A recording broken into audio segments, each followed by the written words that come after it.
एक समय की बात है, गुरु नानक देव जी अपने अनन्य भक्त भाई मर्दाना के साथ उदासी पर थे। गुरुजी अपनी मधुर वाणी और रबाब की धुनों से लोगों को परमात्मा के मार्ग पर चलने की प्रेरणा दे रहे थे।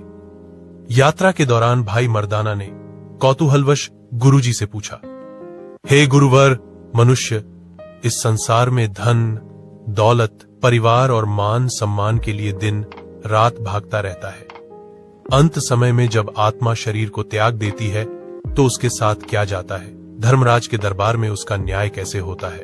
गुरु नानक देव जी ने मुस्कुराते हुए मर्दाना को एक शांत स्थान पर बैठाया और उसे कर्मों के उस अटल विधान के बारे में विस्तार से समझाया जो धर्मराज के न्याय का आधार है। गुरुजी ने बताया कि यह संसार एक कर्म भूमि है। यहाँ मनुष्य जो बोता है उसे वही काटना पड़ता है। जब मनुष्य की मृत्यु होती है तो उसका स्थूल शरीर मिट्टी में मिल जाता है, लेकिन उसकी आत्मा उसके कर्मों के सूक्ष्म संस्कारों को लेकर आगे बढ़ती है। गुरुजी ने समझाया कि धर्मराज के दरबार में कोई पक्षपात नहीं होता। वहां चित्रगुप्त, जो हमारे अवचेतन मन में अंकित यादें और कर्म है, प्रत्येक पल का हिसाब पेश करते हैं। वहां न तो किसी का पद काम आता है, न ही किसी की धन शक्ति। गुरुजी के शब्दों में यहां और वहां हर जगह केवल परमात्मा का ही हुक्म चलता है। यहां तक कि धर्मराज की कचहरी में भी केवल सत्य का ही बोलबाला है। इस बात को गहराई से समझाने के लिए गुरुजी ने एक दृष्टांत दिया। एक बार एक अहंकारी राजा और उसका एक अत्यंत निर्धन लेकिन ईमानदार सेवक, दोनों की मृत्यु एक ही दिन हुई। राजा ने जीवन भर प्रजा को लूटा था और तिजोरियां भरी थीं, जबकि सेवक ने अपनी मेहनत की कमाई से भूखों को भोजन कराया और नाम सिमरण किया। जब वे दोनों धर्मराज के सम्मुख पहुंचे तो राजा ने अपनी अक्ल दिखाते हुए कहा कि उसे स्वर्ण सिंहासन दिया जाए, लेकिन चित्रगुप्त ने जब उसका बही खाता खोला तो उसमें केवल पाप, अहंकार और दूसरों के आंसू दर्ज थे। दूसरी ओर सेवक के खाते में ईमानदारी की रोटी और वाहेगुरु का नाम था।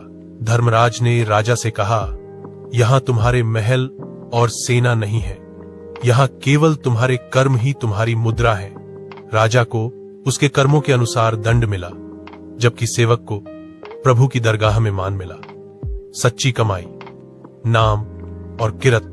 गुरु नानक देव जी ने मर्दाना को बताया कि मनुष्य को लगता है कि वह अकेले में जो पाप कर रहा है उसे कोई नहीं देख रहा, लेकिन परमात्मा की सत्ता हर जगह व्याप्त है। धर्मराज के यहाँ न्याय का तराजू बिल्कुल सटीक है। गुरुजी ने 3 प्रमुख स्तंभ बताए जो धर्मराज के दरबार में मनुष्य को लज्जित होने से बचाते हैं। 1.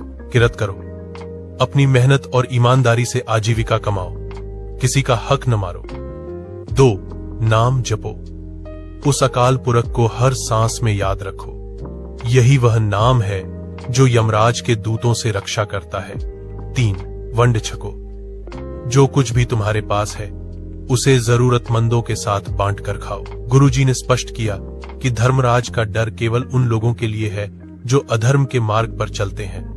जो लोग गुरुमुख, गुरु के बताए मार्ग पर चलने वाले होते हैं, उनके लिए मृत्यु कोई डरावनी घटना नहीं, बल्कि परमात्मा से मिलन का द्वार है। गुरुजी ने कहा कि जिस हृदय में प्रेम और दया है वहां स्वयं परमात्मा निवास करते हैं।